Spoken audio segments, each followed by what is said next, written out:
Muy buenas tardes y bienvenidos al último episodio del mes de junio.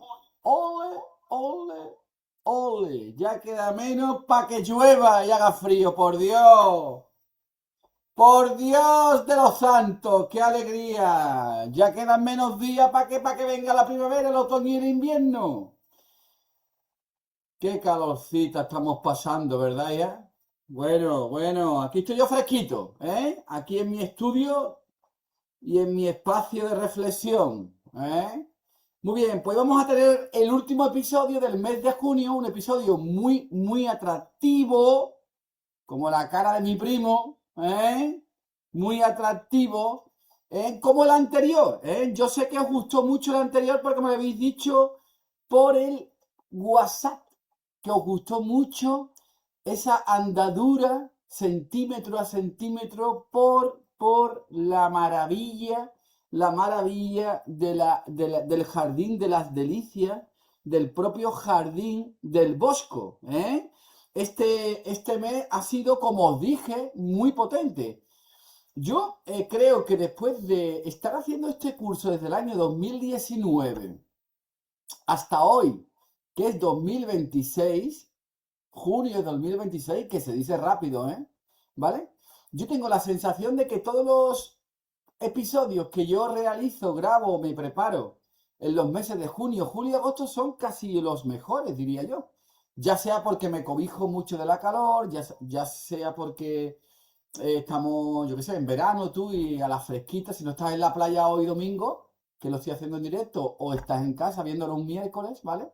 Pues, no sé, a mí me motiva muchísimo el verano para hacer cosas creativas y hacer cosas de un interés bastante importante para mí. Evidentemente no me estoy refiriendo a irme a una hamaca a la playa, ahí todo el día tumbado mirando el mar. Yo no me divierto con esas cosas, la verdad. Es más, la veo incluso un tanto absurdas desde mi punto de vista, ¿eh? Ese es mi punto de vista, ¿vale? Que seguramente que estoy equivocado, ¿eh? Por supuesto que lo voy a estar. Pero yo creo que el veranito está muy bien y para muchas cosas. A mí me resulta muy bueno el veranito y de las cosas buenas que me resulta es la investigación de la historia del arte y de la estética a través de este tipo de episodios que yo grabo en cuanto a lo que es el canal Vimeo, ¿vale? Y el acercamiento a la pintura. Y bueno, y el episodio anterior fue realmente una pasada, ¿verdad? Os gustó mucho, me lo dijiste por el WhatsApp y cosa que yo me alegro, tú, cosa que yo me alegro. Mira, os voy a poner una secuencia nada más por si hay alguna persona que aún no lo ha podido ver o no ha tenido el interés de verlo, ¿eh? O no ha podido por la gloria del Señor. Mira, vamos a verlo, mira, fijaros, a esto me refiero. Estuvimos deambulando por todo el periplo del Jardín de las Delicias. Y entonces nos introducimos en estos efectos ópticos, plásticos, del infierno, que él retrata en una de las tablas, en la tabla de la derecha, y nos metíamos en el hábitat, ¿no? de estos personajes, como están pintados, ¿no? Y nos recorríamos todo este espacio, ¿verdad? Fijaros, y hablábamos del claroscuro, de la luz, ¿no? Del propio Bosco, ¿verdad? Y bueno, era apasionante, ¿verdad? Es que esto, muchas veces, cuando se habla del claroscuro, se habla de la luz, de la sombra y demás, uno recurre a artistas como más avanzados en la historia del arte, ¿verdad? Siglo XVII, XVIII, XIX. Sin embargo, fijaros el claroscuro y el contraste de aquí del infierno, ¿de acuerdo? Del infierno, del jardín de las delicias, del Bosco. Fijaros ese sujeto ahí en el palo intentando salvarse de uno de los bichos, de los monstruos, ¿vale? Que está ahí intentando pillarlo, Pillarlo. Es una maravilla, de verdad. Entonces estuvimos viendo esto con mucha tranquilidad y estuvimos disfrutando muchísimo, ¿verdad? A mí, yo personalmente me emocioné mucho y después lo estuve viendo tranquilamente,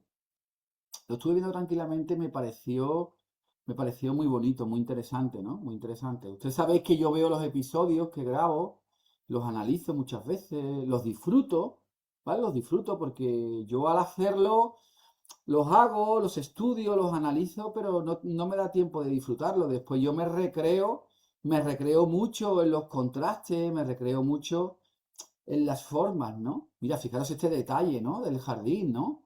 Fijaros en la decoración, ¿no?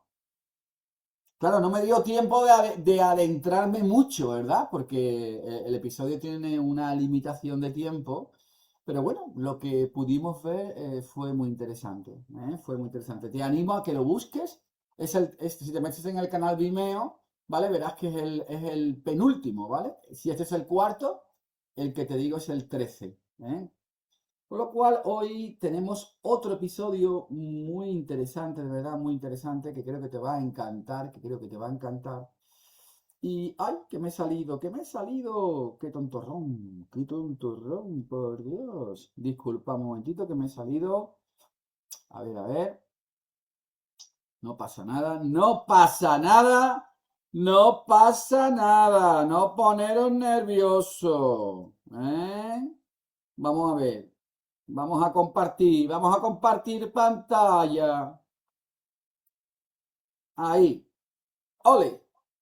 Bueno, pues nada, aquí tenemos los tres. One, two, three. Y hoy tenemos el cuarto. Pedazo de inglés mío. Anda que no. Vamos a continuar con lo que es la ilusión y la observación. Vamos a adentrarnos en este concepto. Os voy a hacer ver detalles. Claro, mi intención con este episodio no es darte un poco el tema de la historia del arte, explicarte la historia del arte. No es eso, sino acercarme contigo a la maravilla de la pintura, ¿vale? Como si tuviéramos la oportunidad de podernos acercar en un museo, que es imposible, imposible, a 1 centímetro de la tela. Y poder observar con una lente, despacito, lentamente, la superficie pintada de la obra. Eso hoy por hoy es imposible y lo sabéis. ¿Por qué? Porque hay muchísima gente en los museos, porque los museos están muy, muy, muy protegidos, masificados y por supuesto te ponen el cuadro en Úbeda, para que tú lo veas desde Villamartín, que es un pueblo de aquí de la provincia de Cádiz. ¿Eh? Por esa razón yo el episodio anterior y este lo estoy dedicando a ese acercamiento a la pintura, haciéndole un poco el guiño al canal Vimeo que tengo, porque me parece muy interesante descubrir desde cerca los diferentes blancos y negros que acontecen en una obra, que a una cierta distancia no se nota, no se ve. Hasta que no te acercas al Jardín de las Delicias, al infierno, tú no estás viendo esa degradación del color, del matiz, del tono, que uno para aprender a pintar tiene que verlo con sus ojos. Por mi experiencia, yo he descubierto muchas veces que las personas que pintan creen que pintar consiste en experimentar mucho la pintura, en el pintar mucho. Pasar muchas horas delante de un lienzo, de un caballete pintando. Y te voy a decir una cosa, la experiencia es muy importante, como el aprendizaje, el que alguien te enseñe, te haga ver ciertos aspectos de la mezcla, de la composición, de la armonía, todo eso es muy importante, tener una buena persona que te enseñe. Eso es muy importante, eso es fundamental, como la experiencia, experimentar con la obra, ¿ok?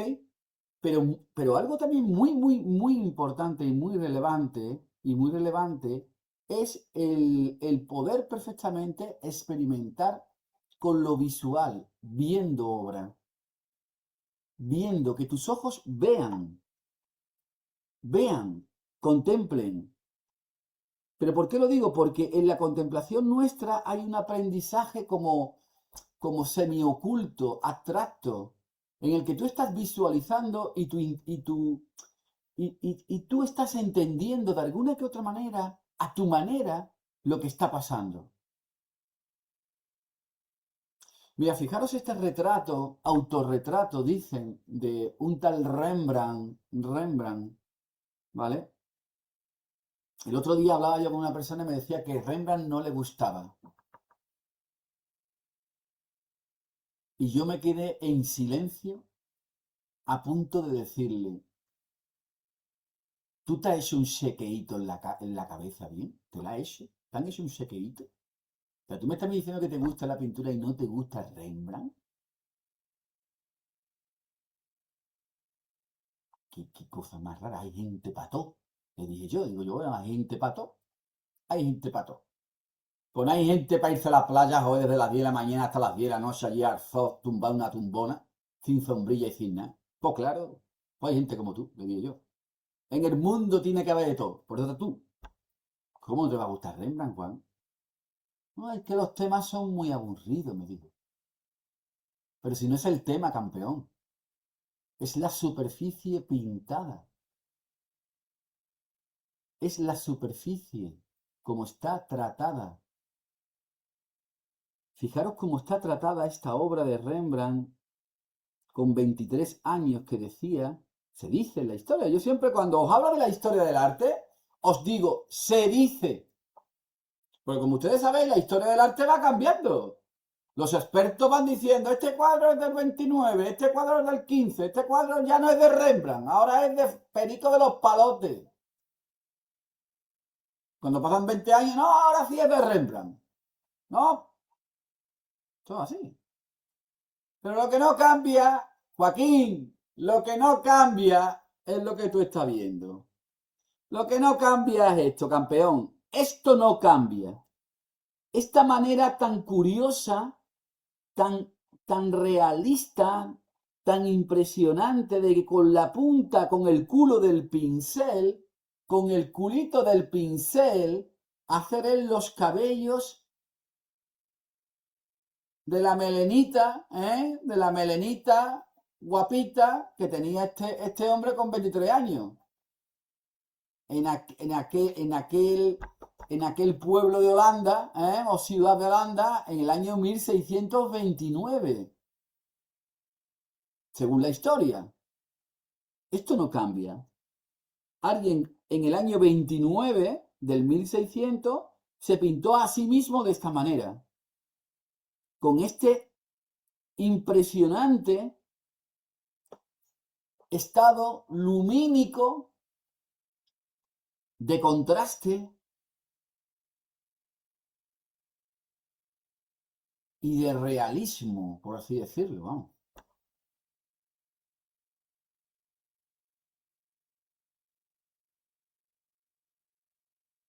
A mí qué me importa, de verdad lo digo de corazón, que sea Rembrandt o que no sea Rembrandt. Que dicho de paso es Rembrandt, ¿eh? Ojo al dato, es uno de los autorretratos de Rembrandt, de joven. ¿De acuerdo? Esto que quede por delante. 1629, autorretrato de Rembrandt. Si tú no conoces a Rembrandt y me estás escuchando, porque se han apuntado muchas personas nuevas al canal, que yo agradezco muchísimo que os apuntéis, ¿vale? Si tú no conoces a Rembrandt y lo has conocido ahora mismo, tú has pegado el pelotazo de tu vida. Te lo digo, ¿eh? A nivel pictórico, el pelotazo de tu vida. Rembrandt es un sujeto de la primera mitad que fallece en el año 69, si no me equivoco, del 1600, que descubre una serie de cosas impresionantes pintando, unas texturas, una manera de explicar realmente la materia, de explicar realmente la luz, la sombra, que hasta entonces, oye, pues no mucha gente hacía. Posiblemente el primo hermano de este podría decirse de otra manera que fue Caravaggio. Caravaggio, esa sensación tenebrista de pintar, ¿no? Del claro oscuro, pues es continuada en el barroco, es continuada en el barroco por ciertos artistas, entre ellos Zurbarán, Alonso Cano, ¿verdad? Bueno, pues Rembrandt pertenece a a esos pintores, entonces, que se autorretrataban o pintaban utilizando la sombra y la luz de manera muy contrastada. Y este es uno de sus autorretratos, conocido o menos conocido, del gran maestro. En mi opinión, este retrato, os comento un poquito de él, ¿no? Este retrato es una maravilla. Es muy de... yo creo que no es muy conocido, ¿eh? No es un autorretrato muy conocido de él. Está aquí en este Museo de Arte de Indianápolis, ¿eh? Ubicado en Indianápolis, claro, no va a estar en Villamartín. Si lo estás diciendo la misma frase yo, en Indiana, ¿eh? En Estados Unidos. Tú fíjate, tú fíjate cómo es el museo, que parece que va a jugar Ghana y Francia al fútbol.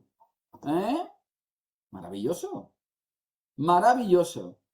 Bueno, pues este retrato que es fascinante, a mí siempre me gustó y siempre me pareció algo extremadamente delicado y una obra bastante interesante en cuanto a sus características plásticas y sencillas, ¿eh? Y sencillas.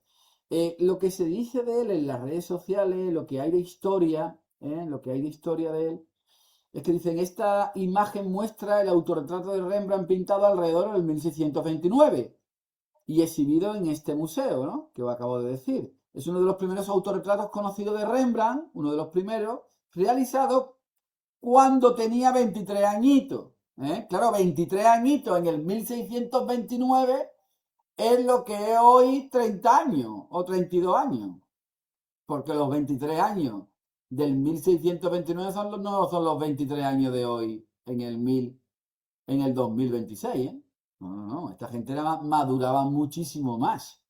Eran personas con mayor madurez. Un chaval de 23 años, estamos hablando que en aquel entonces era una persona ya muy fornida, vamos, se ganaba la vida por sí mismo, quiero decir, era una persona muy potente. Era un adulto, por así decirlo. Fallecían muchísimo antes, como tú sabes, ¿no? Entonces, bueno, estamos hablando de un pintor bastante hecho, ¿eh? Bastante hecho, Rembrandt, ¿eh? La obra es un óleo sobre tabla de roble. El roble es una tabla que ha sido muy utilizada en la historia del arte, por sus características, está muy bien para pintar, que muestra una iluminación dramática. Hombre, pues no me lo jure, claro que sí. Conocida como el claroscuro. El pintor aparece con una boca ligeramente abierta, lo que sugiere que fue capturado en un momento espontáneo de una conversación. No estoy de acuerdo, ¿eh? Yo no estoy de acuerdo con eso, Joaquín. No estoy de acuerdo con eso. Y tú dirás, ¿por qué no estás de acuerdo con eso? Pues me alegro que me hagas tú esa pregunta, tú por el chat. Me alegro que tú me hagas esa pregunta por el chat. Por una sencilla razón, porque en este momento, como ustedes sabéis, y los que seguís un poquito todos mis talleres, ponencias y tal y canal Vineo, hay una manera de hacer retratos, de hacer pinturas de rostros para evidenciar el artista que sabía pintar rostros, que sabía realmente hacer trabajos relacionados con retratos y demás, que se llamaba tronier. Una tronier en el siglo XVII era cuando Vermeer, Velázquez, cualquier artista tenía que presentarse ante un rey o presentarse ante una persona poderosa que le iba a encargar trabajos a sus hijas, le iba a hacer, por ejemplo, le iba a encargar a un retrato a su mujer, ¿no? Pues el artista, el pintor, bueno, el artista no, porque lo del artista es muy moderno. El pintor, pues iba al palacio o iba a la casa con sus tablas envuelta en telita, en tela, ¿eh? ¿Vale? Una tela muy limpia, porque entonces no había burbujita, ¿eh? Las pompitas, entonces no había. No había pompita ni cajita de cartón, ¿eh? Había mantita con cuerda. Y el tío desplegaba allí sobre la mesa sus tablitas y en cada tablita pues, había un niño ahí mirando, el otro fumando, haciendo tonterías, mirando. La joven de la perla es una tronier. Y posiblemente este autorretrato del propio Rembrandt se autorretrata a sí mismo de esta manera para demostrarle a sus clientes, porque entonces Rembrandt en ese año, en el año 30, 29, 30, 31, 32, 2004, es el mejor momento de Rembrandt. Es cuando más trabajo tenía, más influencia tenía, más poder tenía popular, le hacía más encargo, tenía dinero, ¿sabes qué te digo? Era porque Rembrandt pasó por distintos momentos de su vida.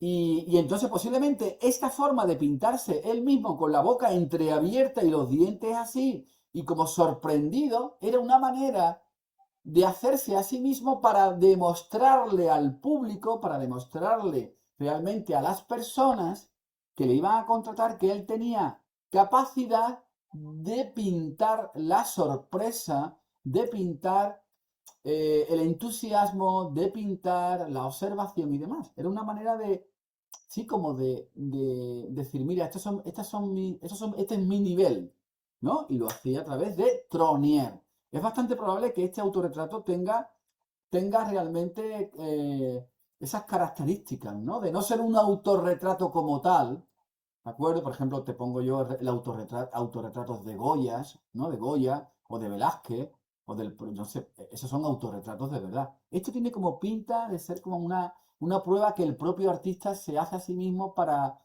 tenerlo como catálogo, ¿no? De posibilidades suyas a la hora de que le entrara trabajo, ¿no? Porque antiguamente en ese momento el artista vivía de lo que le entraba en el taller, ¿eh? De lo que le entraba en el taller.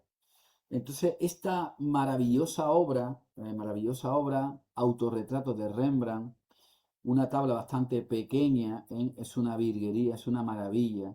Y realmente retrata muy bien los estados del claro oscuro del maestro, ¿no? Fíjate, entornar los ojos un poquito, entornarlo, no me miréis como las palomas así, ¿no? Entornarlo un poquito y veréis como al entornarlo veis que hay como una superficie, hay planos de superficie más oscuras que otras.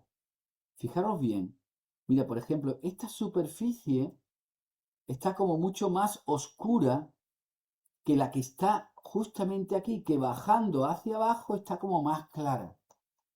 Hay una cierta claridad en la parte de abajo, ¿verdad? Va como aclarándose, siendo la más oscura, la más intensa, esta. Ahora te lo quito y lo vas a ver, ¿vale? Espérate. Esta parte también es muy oscura. Te pongo varios puntos. Entonces, estas oscuridades que tú estás viendo, que yo estoy acentuando con estos óvalos, es lo que provoca perfectamente la sensación de claroscuro. ¿Por qué? Porque el claroscuro se caracteriza por tener una zona bastante invadida de sombra, contrastada por una gran parte de zona de luz, que es donde se encuentra la boca entreabierta y el ojo explicado en sorpresa. Este retrato, obviamente, es un ejemplo claro y evidente del dominio del gran maestro Rembrandt, ¿vale? De pintar la zona, la superficie con distintas intensidades, con distintos tonos marrones, vamos a decirlo así, tonos marrones, ¿eh? Sí, los tonos marrones eran tierras con negro humo, ¿vale? Y prácticamente con una matización terrosa, ¿no? Negra, utilizaríamos el negro humo y la tierra, una sombra intensa, y posiblemente creaban esa sensación de claroscuro, ¿no? Esa sensación de matices oscuros, pero dentro de las tierras, ¿no? Es bastante probable que nosotros hoy que gozamos de tantos tipos de pigmento negro, pues esta gente con el negro humo y metiéndole aceite de linaza y metiéndole un poco de azul, un poco de grana cochinilla, matices carmines, tierras y demás, eran capaces de realizar sombras maravillosas, ¿no? Por eso el siglo XVII fue tan rico, ¿no? Tan rico en el estudio de la pigmentación, de los pigmentos, ¿no? Porque eran capaces de sacar matices impresionantes, ¿no? impresionante. Y tanto Rembrandt como Velázquez, Rubens, Tiziano, toda esta gente tenían siempre maestros que le trabajaban el óleo. No te vas tú a creer que el Rembrandt cogía y abría el botecito, le quitaba el tarrito y echaba el color como tú lo haces hoy. No, no, no, no. Este tipo seguramente que tenía en su estudio, en su taller de pintura, tenía una persona dedicada a hacerle, a amasarle la pintura, el óleo. Que entonces se hacía con pintura, óleo, pigmento y aceite de linaza. Y había que dejarlo secar un poco, poner un lugar fresco. Y se amasaba con una piedra sobre otra piedra, ¿no? Con mucho, o sea, era un curro para que estos pigmentos que tú estás viendo se pudieran ver como se están viendo. Esto quiero decir con esto que cuando estamos viendo a Velázquez, estamos viendo a Rembrandt, estamos viendo la pintura del barroco de los grandes maestros y maestras, que también las hay maravillosas, ¿de acuerdo? Estamos viendo que detrás tenía que haber una persona haciéndole realmente el trabajo, la labor industrial de hacerle los colores, ¿no? Por eso en Velázquez se habla del esclavo de Velázquez, que era el Juan de Pareja, ¿vale? Que también era pintor, por cierto. Normalmente el que te hacía los pigmentos era también pintor, pintaba, conocía, incluso a veces era como aprendiz del maestro. Todo esto forma parte de la historia que tanto me gusta a mí, ¿verdad? Y tanto me gusta explicar en muchos momentos, ¿no? Hoy no es mi intención, hoy es mi intención darte cuenta de que tú te des cuenta de lo importante que es la pintura. Fijaros estos puntitos que vamos a ver de cerca ahora mismo, estos dos puntitos, qué importancia tienen, qué trascendentales son en el espacio pintado. Fíjate cómo te conducen perfectamente a la cara, ¿no? De no estar ahí, esos puntitos, esos brillos, porque son como vibraciones, fijaros, si lo ampliamos, son puntitos que el propio Rembrandt dejó ahí. Y no dejó porque dice, ay, lo voy a dejar porque no tengo ganas de pintar más. No, no, no, los dejó con un sentido. Un sentido, hombre, te engaña al ojo que parece brillo, ¿verdad? Parece un brillo, pero en realidad es muy importante porque este espacio, con este puntito aquí, te adelanta para afuera, te adelanta para afuera toda la superficie esta.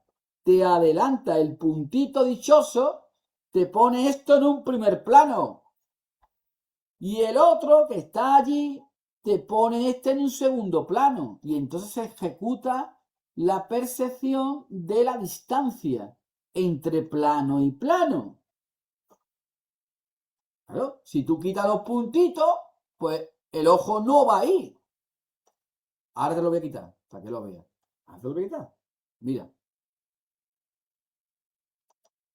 tú quitas esto, vamos a quitarlo mejor. Vamos a quitarlo mejor, que es domingo. ¡Que es domingo! Y estamos a la fresquita, por Dios. Vamos a quitarlo mejor. Mira, vamos a intentar darle un poquito. Uy, chiquillo, qué mal, qué mal, qué mal, qué mal, qué mal, por Dios, qué mal, qué mal. A ver ahora. Vamos a intentar confundirlo un poquito. Claro que es muy difícil porque esto es lo digital y esto no es digital. Vamos a intentar quitarle un poquito. Mira, si tú, por ejemplo, vaya por Dios que no me va a salir. Bueno, de esta manera, joder. Fíjate bien de esta manera misma. ¿Vale? De esta manera misma. Fíjate bien. Fíjate bien cómo toda la parte esta, si tú esos puntos no están ahí, imagínate que estuviera pintado, ¿no? No llamaba la atención. Ese espacio se quedaba muerto. Cuando aparece realmente esos puntos, se dibuja, se explica, se explica perfectamente ese espacio y se explica hasta llegar mucho mejor a la barbilla. Hay un espacio, una espacialidad que se dice, que se realiza a través de pequeños detalles muy sencillos.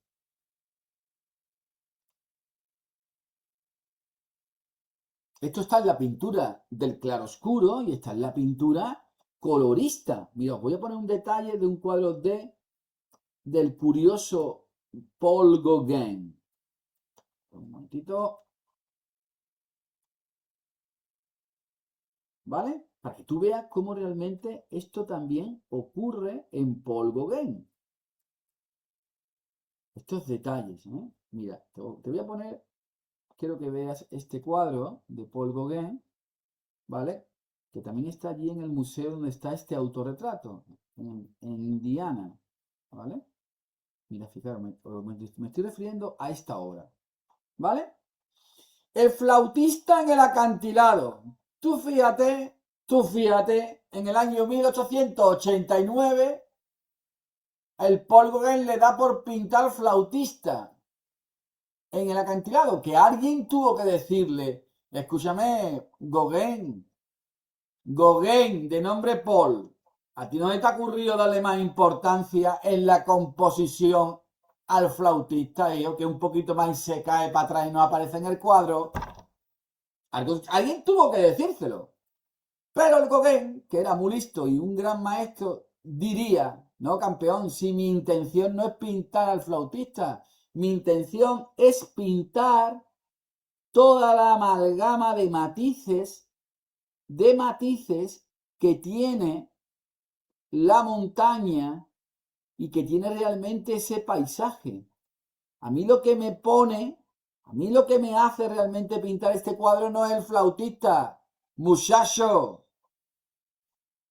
A mí lo que me pone es pintar realmente la abstracción, la cosa de estar viendo ahí la montaña, abajo el mar, abajo la playita, que le gusta a mi amigo Fernando con las gaviotas, pasear por ahí, para pensar qué va a hacer toda la semana, ¿eh? Y esa maravilla de la pincelada. Dice, bueno, entonces ¿para qué pone el flautista ahí, eh? Claro, porque el flautista es importante. El flautista es el pretexto. Hay un flautista con una chica ahí pensativa a la derecha, componiendo perfectamente la obra, explicado y pintado de una manera aparentemente, siempre lo digo, muy infantil, no es infantil, es esquemática, vamos, de una manera muy sencilla, porque hay que reconocer digámoslo así, que de la forma que pintaba Gauguin las figuras, no es algo extremadamente complicado pintarlo así, ¿no? Posiblemente lo complicado de la pintura de Paul Gauguin radica en la construcción de los matices, de los tonos y de la pintura plana de colores que pone, en esa vibración de los matices, ¿me explico? Esa es la dificultad de la pintura de Paul Gauguin, pero no como ha pintado el flautista, obviamente, ¿vale? Obviamente. Pero fíjate cómo ocupa un espacio muy importante a nivel de composición, y por su colocación nos está dando como si la música se estuviera expandiendo por ese acantilado, por ese acantilado.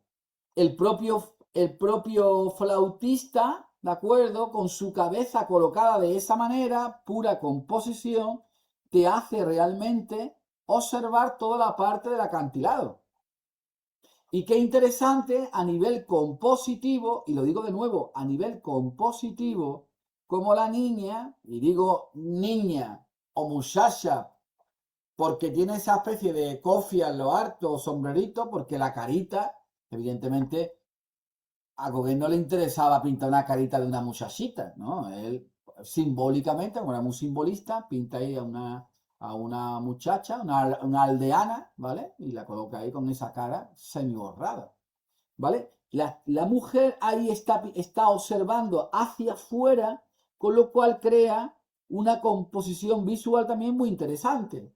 Diversifica, no sé si está bien dicha la palabra, diversificar, ¿sí? Diversifica la observación en distintos puntos de la obra. Pero lo más potente en Gauguin, como te digo, su pintura, ¿de acuerdo? Es cómo realmente fracciona las pinceladas y cómo te crea esos puntos de atención que anteriormente hemos estado viendo en el propio Rembrandt. Fíjate qué tontería, pero si tú estos puntitos de estas flores, porque fíjate, estos son como flores, Joaquín. Estos son flores, no son algodones, ¿eh? Estos son flores. Para Polvo Game son flores. Dice, pero Polvo Game dejaba la petaquita del copo las mañanas. Pues no lo sabemos, pero esos son flores. Esos son flores.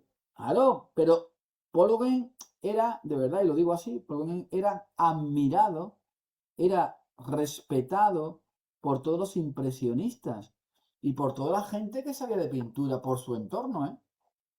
¿Pero por qué razón? Porque había que ser muy corto de mente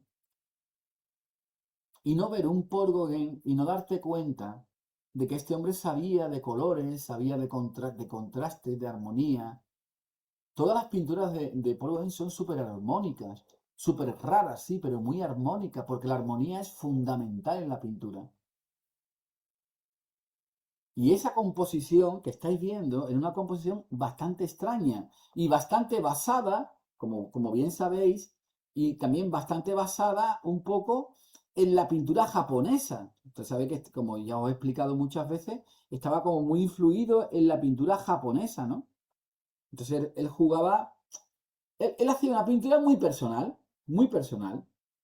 Y fijaros qué importante es, ¿eh? Qué importante es los distintos puntos de observación de la pintura, ¿eh? Fijaros qué importante es en este acantilado cómo te mete realmente estos dos destellos del mar ahí, que aparentemente podrían pasar desapercibidos, pero a mí no me pasan desapercibidos. Este y este. Como así no pasa desapercibido este realce. Ahora lo vamos a ver, ¿vale? Estos son puntitos, como te hice ver antes. Este puntito, ese realce es muy importante en la obra de Paul Gauguin, porque de una cierta distancia se ve la profundidad de la obra. Mira, fijaros. ¿Veis? Desde aquí, esas son las cosas difíciles de ver cuando tú ves un cuadro, por eso yo las explico. ¿Eh? Yo las explico. ¿Vale? En el año 89 este tipo estaba pintando de esta manera y él estaba construyendo una profundidad totalmente nueva. Y dicho de paso sea, no real, porque él se inventaba mucho la perspectiva, él no quería pintarme realista ni representativa, todo lo contrario, él quería parecerse a los japoneses, a los artistas japoneses. Y fijaros la pincelada fraccionada, colorista, ¿eh? Que a quien le gusta el color, pues le gusta Paul Gauguin, le gusta Van Gogh, ¿eh? El que le gusta el dibujo muy bien hecho, una cara muy bien explicada, las pestañas, hombre, pues Paul Gauguin no creo yo que le guste mucho, porque Paul Gauguin no es para eso, ¿eh? Entonces, esto es un ejemplo, ¿vale? Esto es un ejemplo del maestro Paul, ¿de acuerdo? Pero el que yo te ponía a ti de Rembrandt es para mí como algo extraordinario, ¿eh? Porque claro, es que a mí mi problema, yo siempre lo he dicho, mi problema es hablaros realmente de cosas extraordinarias en una horita y poco más que tenemos de estudio, ¿no? De taller, ¿no? De episodio. Eso es lo que me cuesta a mí seleccionar, ¿no? Y este autorretrato del maestro, es una eminencia para explicar el claro oscuro que se encuentra en Estados Unidos, en Indiana, por si tiene la oportunidad de ir pronto y verlo allí, pues te hace una foto y me la manda, Joaquín, y me la manda.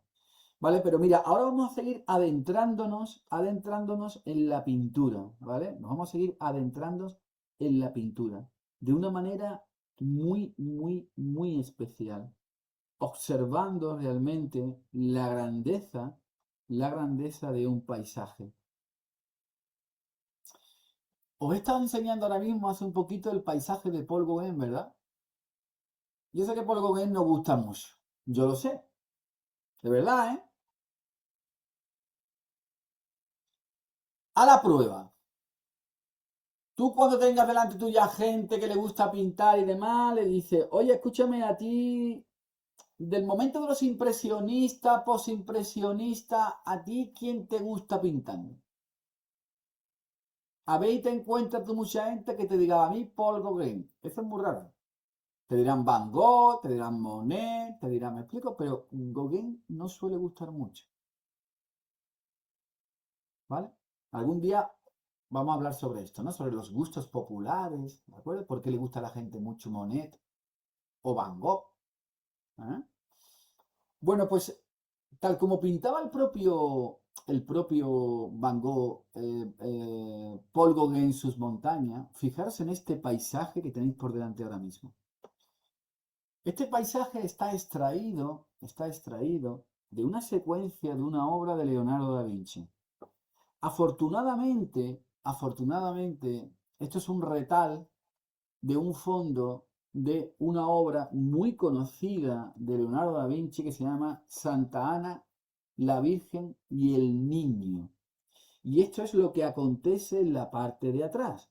Es una obra impresionante, ¿vale? Que se concentra en el Museo del Louvre, ¿eh? En el Museo del Louvre.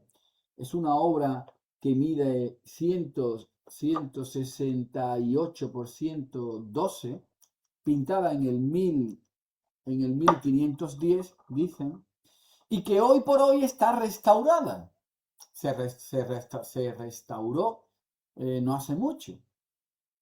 Es una obra que tuvo que ser limpiada, pagar una pasta increíble y hoy por hoy está restaurada. Es de Leonardo da Vinci, ¿vale?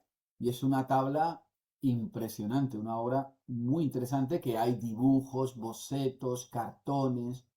Es una obra bastante conocida del maestro, ¿eh? Hoy por hoy, tú, si te vas al Louvre, tú la ves en estas condiciones de color. Ha sido restaurado el azul, el fondo se ha sacado los azules. Antiguamente, en la época de Leonardo, el fondo desde hace 100 años, desde el año 1400 en adelante, los fondos se pintaban con azul lápiz lazuli, ¿de acuerdo? Con ese pigmento. Los azules eran muy importantes, porque ganaba el paisaje profundidad. Por eso cuando tú estás, por ejemplo, en el museo en el Louvre y estás viendo esta pedazo de obra, la parte de atrás profunda del azul está perfectamente como en otro plano, en un plano mucho más interior. Y es fruto del azul. Esto es muy importante realmente en la pintura del siglo XV, del siglo XVI. Es esa plataforma de luz azul que le metían estos artistas a la parte de atrás. Que ya esto venía de Patinir, ¿eh? Ojo, de Patinir. Anterior incluso hasta el propio, bueno, contemporáneo anterior incluso a Leonardo da Vinci. Este trabajo no fue siempre así. Mi amiga Mercedes Arria me acaba de decir por el chat que hace una semana lo estuvo viendo. ¡Ole tu mare, Mercedes! ¡Ole tu mare! Y no tuviste el detalle de mandarme una fotito delante de la obra. Mira lo que te hago. Te la tengo jurada. Te la tengo jurada. Mi José Antonio y mi Carmen van por ahí, por los museos del mundo. O mi Carlos, ¿eh? Y me mandan fotitos. Y tú no me mandas una foto al lado de mi maestro. La madre que te parió. Te entren en tu casa albañiles o te lleven a la playa a las 3 de la tarde en agosto. Mira, esta obra no siempre fue así. Y yo tengo que decir una cosa, a mí personalmente, pero esto es algo que a mí me pasa, ¿eh? Yo la prefería como estaba antes. Comidita de mierda. ¿Por qué? Porque había ahí algo que el tiempo había puesto.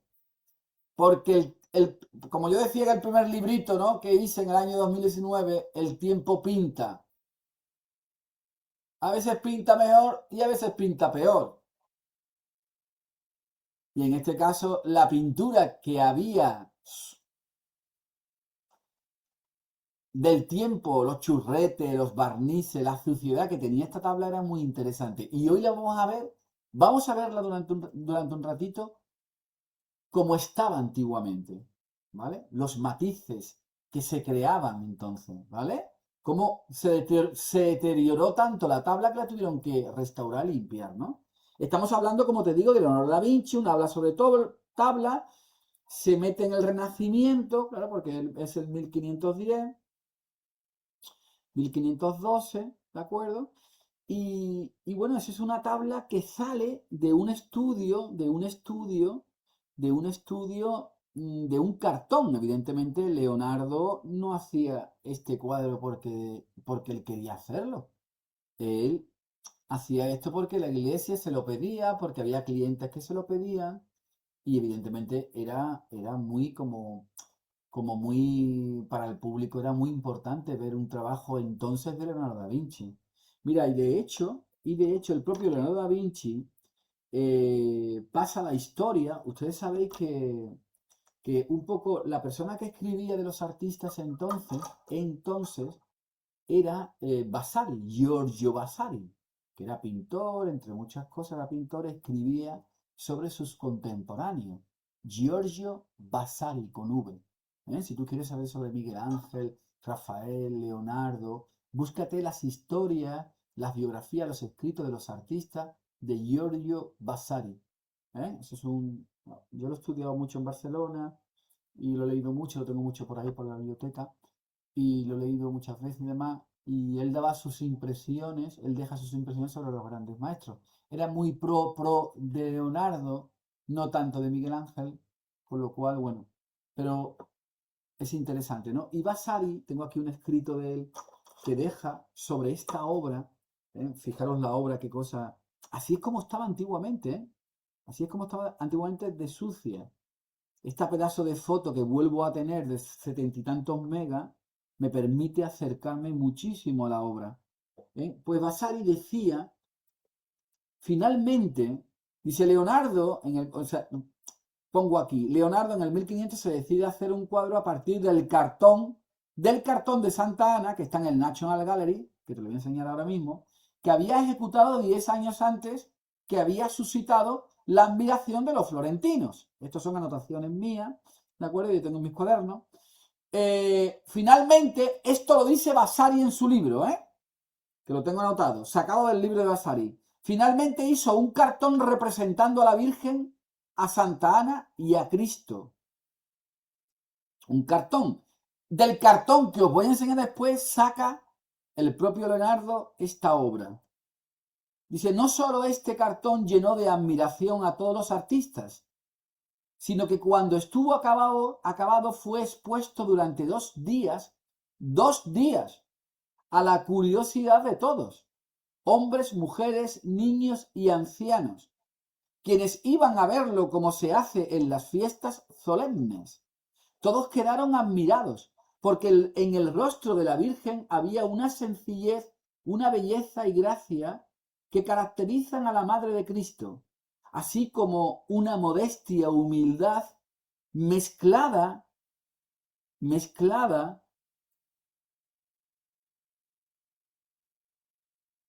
con la alegría de ver al niño que ella sostiene con ternura sobre sus rodillas. Claro, está hablando del cartón. Ahora te voy a enseñar el cartón, ¿vale?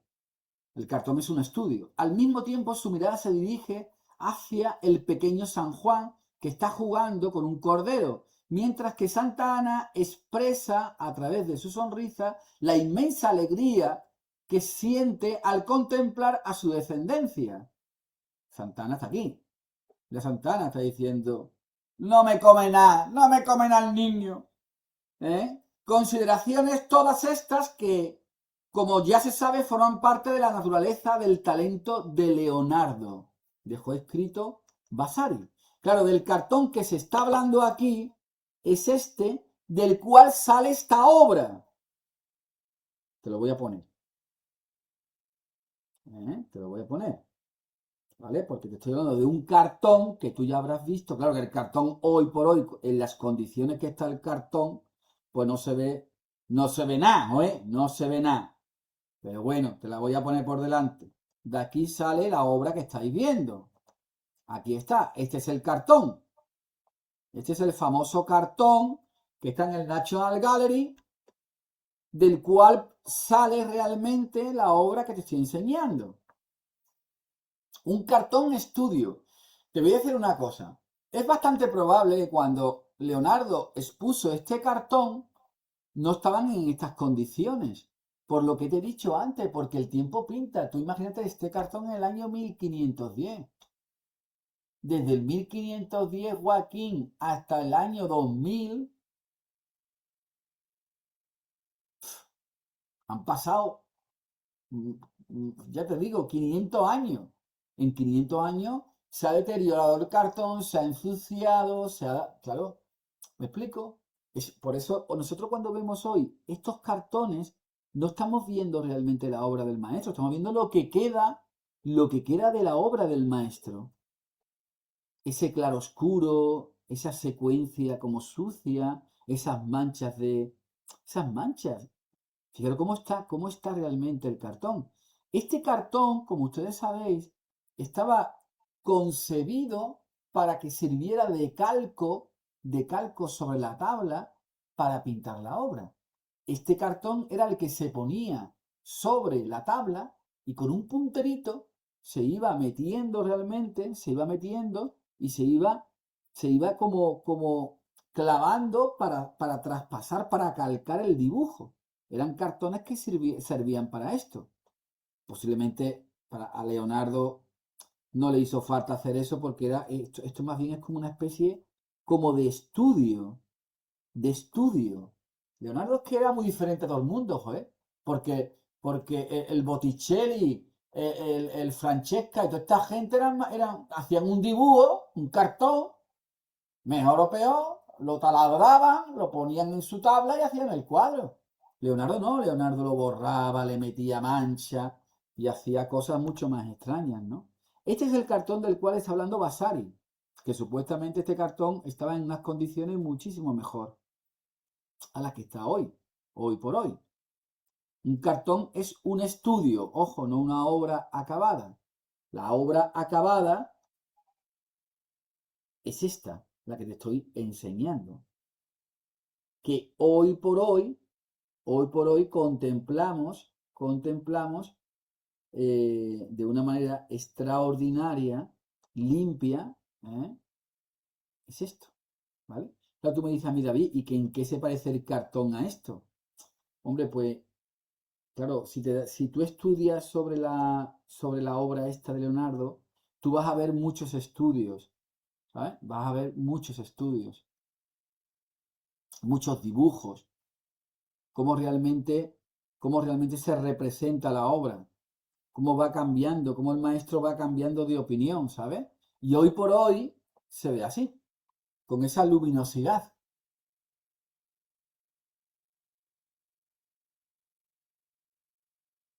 Hombre, bromas aparte.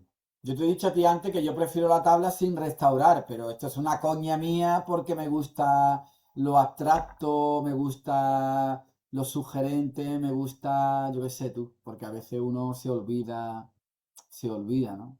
Pero pero es precioso el azul ese, el fondo, bueno, es una maravilla, ¿no? Es una maravilla y cómo realmente cobra un primer espacio, ¿verdad? Un primer plano, ¿eh? Un primer plano, la obra, ¿eh? Con ese azul tan atractivo, ¿verdad? Qué bonito, ¿no? Qué cosa más bonita. Este azul tan chulo, ¿no? Como realmente, con el azul celeste que está justamente detrás. Es que tiene una fuerza tremenda, ¿no? Ese espacio iluminado con distintos azules cobra una trascendencia visual altísima, ¿no? Una profundidad increíble, ¿no? Entonces, digámoslo así, claro, me estoy fijando en detalles realmente de la obra yo qué sé, oye, pues pictórico, ¿no? Fijaros cómo estaba deteriorado, en el cuadro, ¿eh? Fijaros cómo estaba deteriorado, ¿eh? El otro día deambulábamos por el Jardín de las Delicias del Bosco y hoy estamos deambulando de muy cerca por una tabla que pintó el propio Leonardo.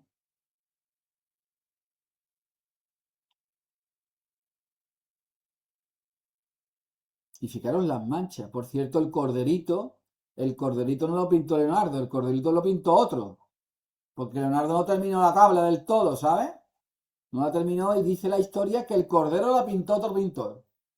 Que era que esto cuando fue a terminarse la obra de pintura, Leonardo no la terminó. Porque como te digo, es que Leonardo no acababa nada, ¿eh? Es que Leonardo no acababa nada.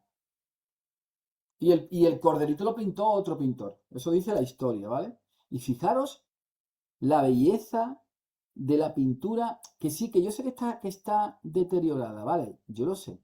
Pero fijaros en el dibujo, en la mancha. Qué trabajo, imaginaros el currazo y el dinero que se habrán gastado para restaurar los matices, los colores, sucio, lleno de aceite. Pero a mí me gusta, Guillo, a mí me gusta, a mí me emociona como artista, Guilla, me emociona como pintor, como mancha, me parece muy, muy atractivo, ¿no? Y fijaros por detrás el paisaje, ¿no?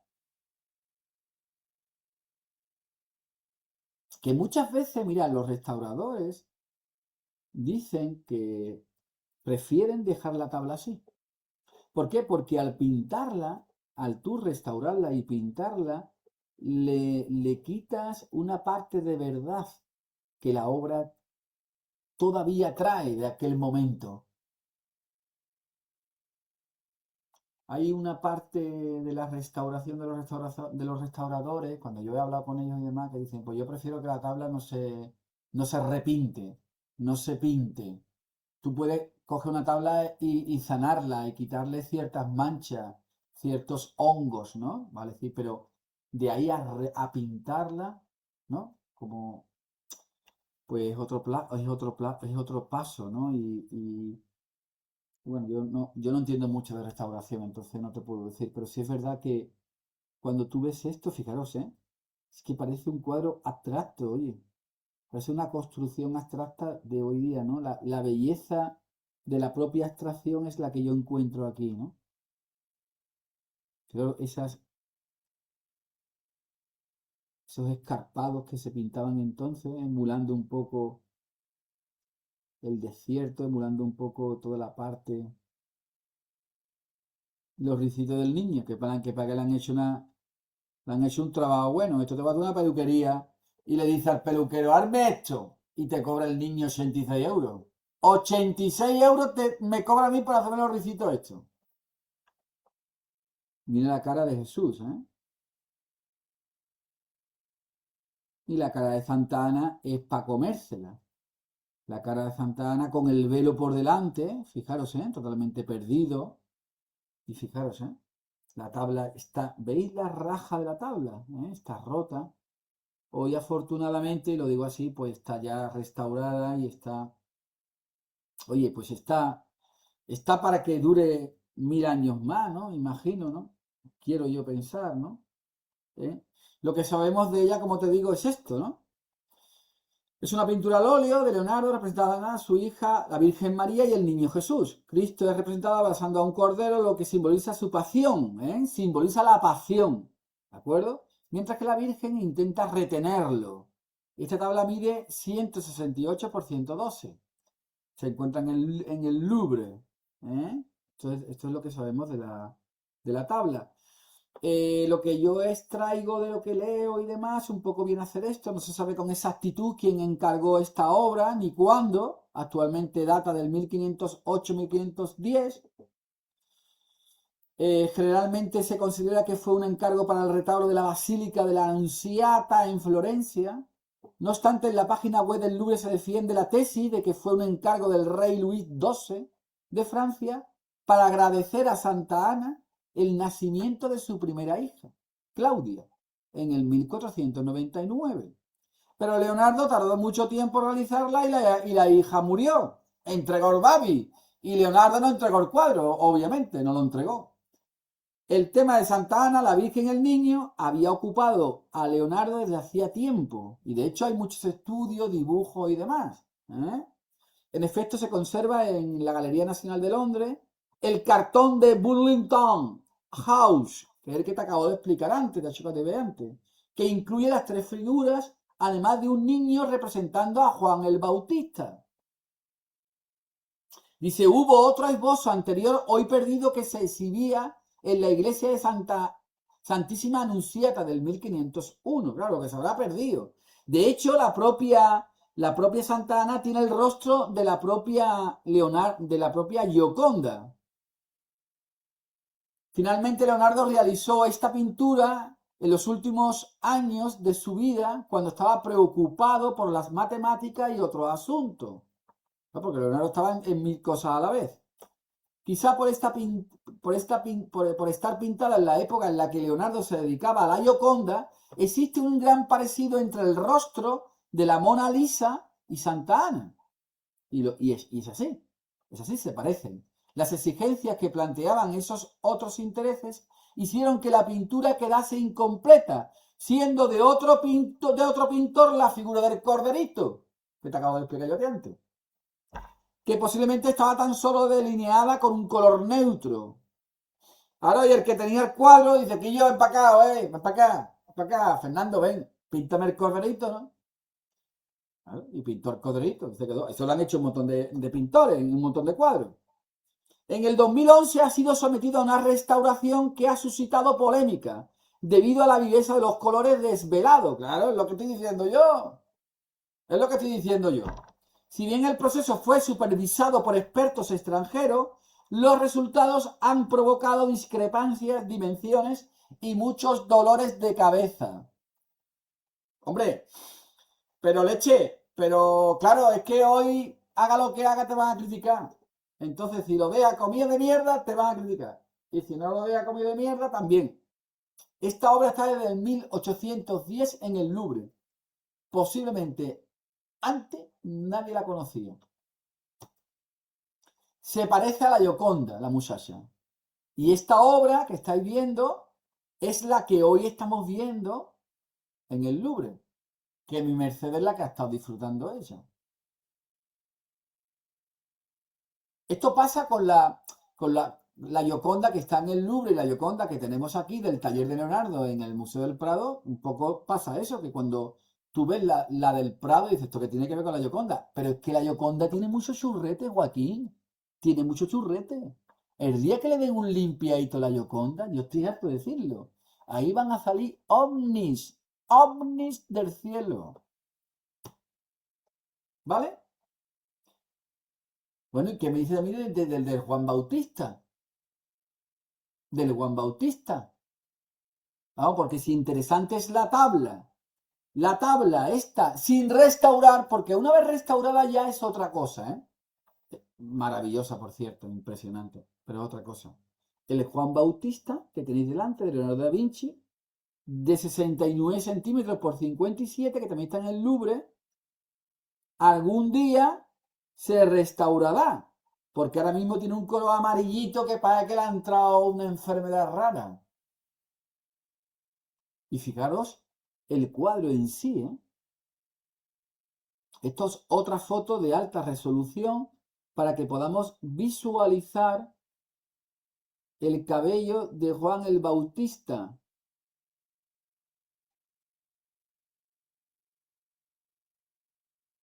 Dicen los estudiosos, los expertos, tú sabes que Leonardo da Vinci estaba enamorado y su pareja, se dice así, ¿no? Su pareja era Salai. Salai era uno de los chavales, de los jóvenes, ¿no? De los pintores que le acompañaban en su cuadrilla, porque Leonardo tenía una cuadrilla de trabajadores que pintaban con él, que trabajaban los murales, ¿no? Y trabajaban para él. Y entre ellos estaba Salai. Salai era su amigo, su amante, su amor, o su pareja, o por lo menos pasa por ahí, por todo esto, ¿no? Salai era muy guapo, era muy malo, dicen que era un demonio, era muy guapo y de hecho tiene muchos dibujitos de Salai, ¿sabes?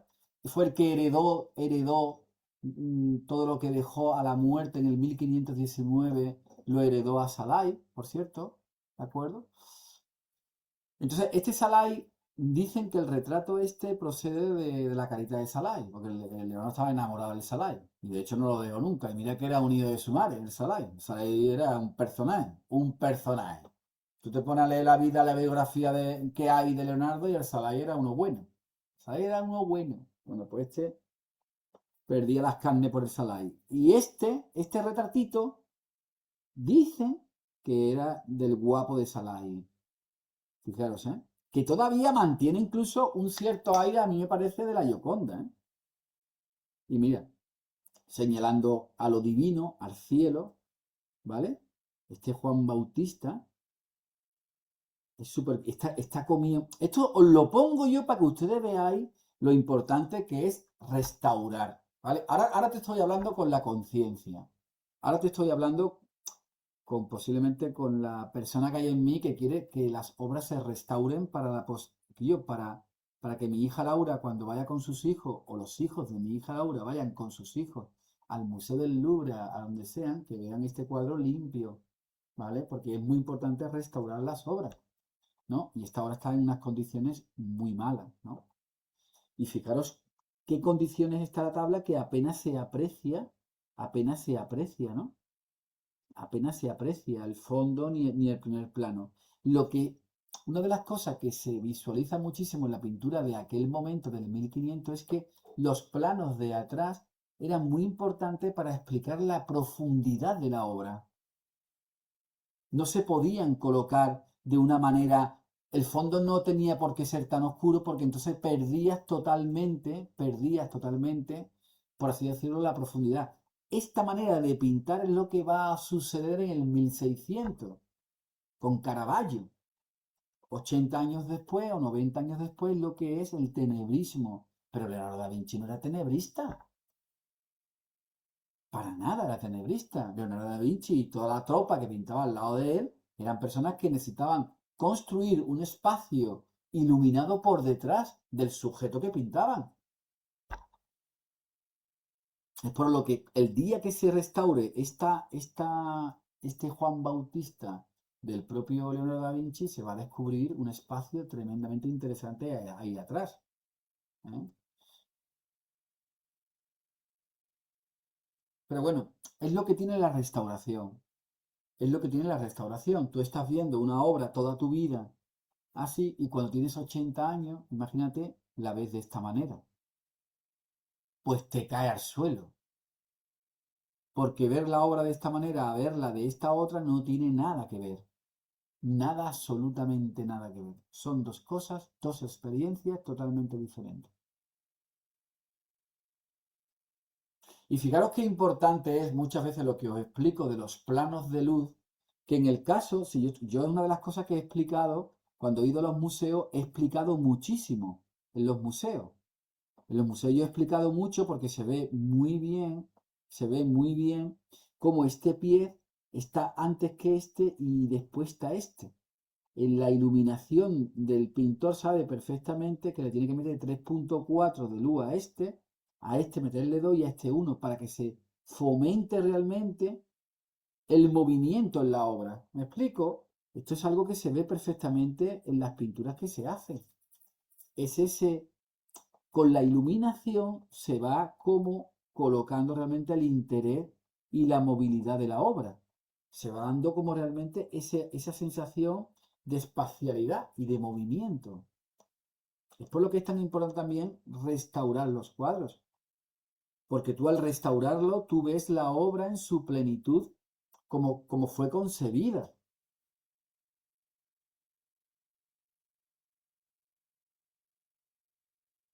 Claro, pero imaginaros lo que supone restaurar un cuadro de esto, con un pincel muy pequeñito y como Leonardo mezclaba el temple con el óleo, me explico, era temple sobre la tabla y óleo y aceite. Pues imaginaos con un pincel muy pequeñito, muy pequeñito, muy pequeñito, colocando micro pinceladitas del color y del matiz de la tabla que entonces, claro, se hace un estudio de las carnaciones, de los matices de las carnes, como las pintaba Leonardo, investigando la Virgen de las Rocas, investigando muchas obras de Leonardo, se saca el matiz, el tono y se va incorporando al cuadro. Y previamente antes se ha quitado la suciedad. Es un proceso de trabajo increíble, ¿no? Increíble. Y lleva años y años y años de elaboración.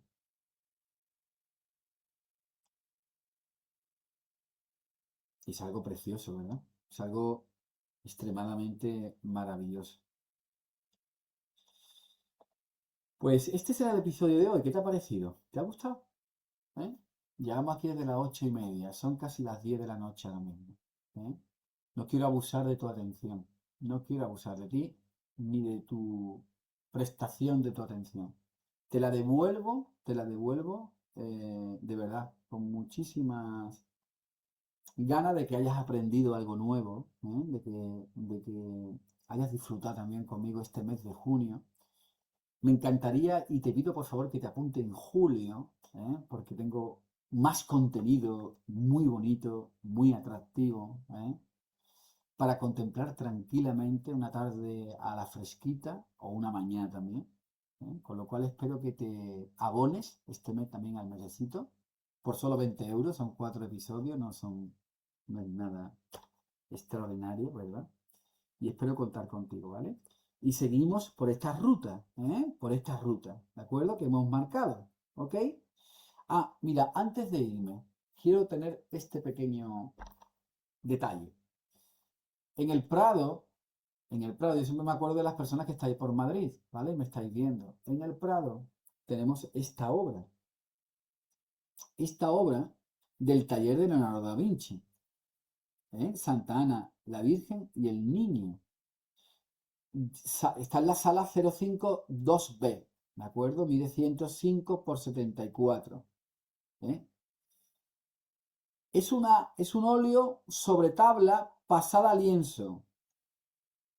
Ojo, eso quiere decir que se le ha hecho como un calco y se ha pasado la pintura se ha pasado a lienzo, con lo cual ha podido perder, ¿no? También ha podido perder. Se ve claramente que está restaurada y es una obra del taller de Leonardo, que se concentra realmente entre el 1508 y 1509. Está en el Prado, como te digo, y es un trabajo que los que habéis estado por el Prado y lo habéis visto posiblemente os hayáis recordado. ¿Veis? Qué curioso, ¿verdad? Os lo quería enseñar porque me gusta daros lo máximo, ¿sabes? Daros lo máximo siempre, ¿no? Y esta obra está en el Prado, por si algún día vais por el Prado y la buscáis, le hace un guiño, a la obra que está en el Louvre, ¿de acuerdo? Y al cartón que está en el National. En el National. Fijaros, ¿veis? Bueno, pues nada, os lo quería poner antes de despedirme de ustedes y contar con vosotros y con vosotras el próximo, el próximo mes, que tenemos mucho contenido, Que tenemos mucho contenido. Pues nada, hasta pronto y muchísimas gracias por vuestra atención. Que seáis muy felices. Hasta pronto.